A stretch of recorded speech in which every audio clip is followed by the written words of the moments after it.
Hello friends, and this is Ajay. Now I will explain about percentages, and these are the basics that you should know before going to answer the questions.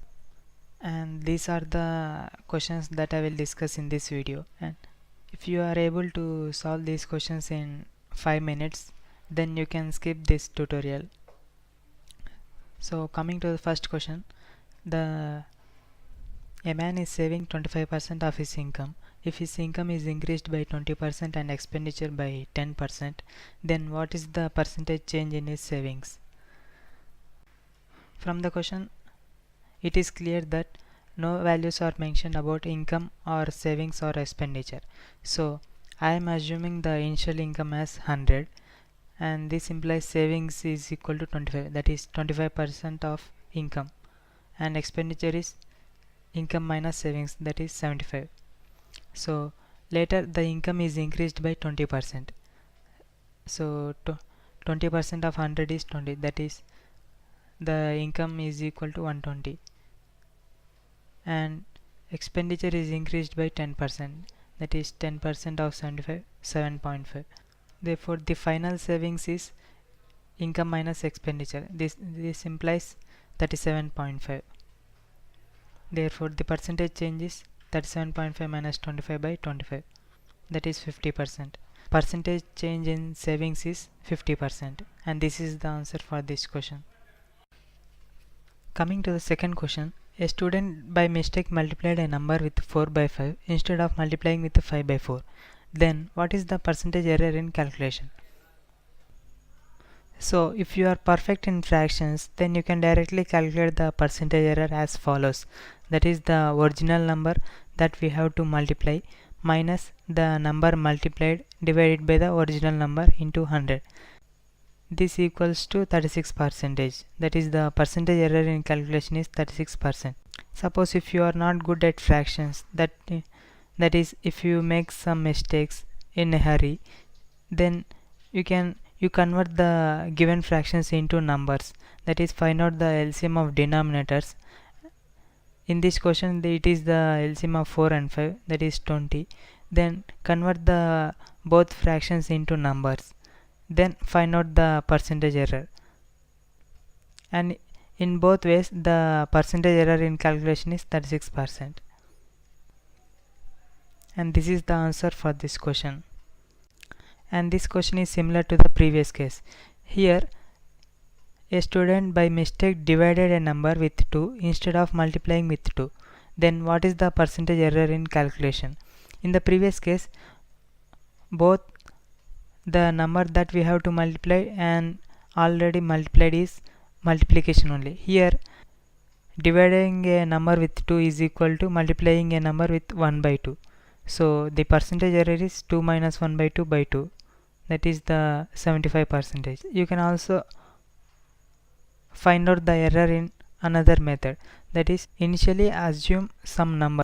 Here I am taking the number as 2. So he instead of multiplying by 2, he divided a number by with 2. So if the number is multiplied with 2, then we will get 4, and here he divided a number with 2, so it is 2 by 2, 1. If the final number is 100, then what is the number when divided by 2? If you find out that one, then you will get the percentage error, that is 100 minus 25. This implies 75%, and in both cases the percentage error in calculation is 75%, and this is the answer for this question. And coming to the third question, the population of a town is increasing by 20% every year, and if the present population of town is 72,000, then what is the population of the town 2 years ago? Given that the population of the town is increasing every year, so before 2 years it is less than the present population, and the year to year improvement is 20%, that is 1 year later it will be 120 by 100 into present population. Similarly the population after 2 years will be 120 by 100 into 120 by 100 into present population there. But here we need the population of the town 2 years ago. Therefore 2 years ago the population will be reciprocal of the previous case, that is 100 by 120 into 100 by 120 into present population, and this implies the value is 50,000. Therefore the population of the town 2 years ago is 50,000. And coming to the fourth question, the price of a sugar is decreased by 30%. Then what is the percentage change in expenditure if consumption is increased by 40%? We know that expenditure is equal to consumption into price. So I am assuming the initial consumption and price as 100. Then the expenditure is 10,000. And given that the price of a sugar is decreased by 30%, this implies the final price is 70 and the final consumption is 140, that is increased by 40%.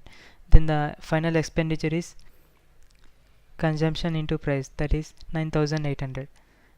Then we can easily find out the final expenditure, that is change in expenditure, that is 2%. 200 by 10,000 into 100, that is equal to 2%. The same question can be done in 10 seconds also. In this method, let us assume the initial expenditure as 100.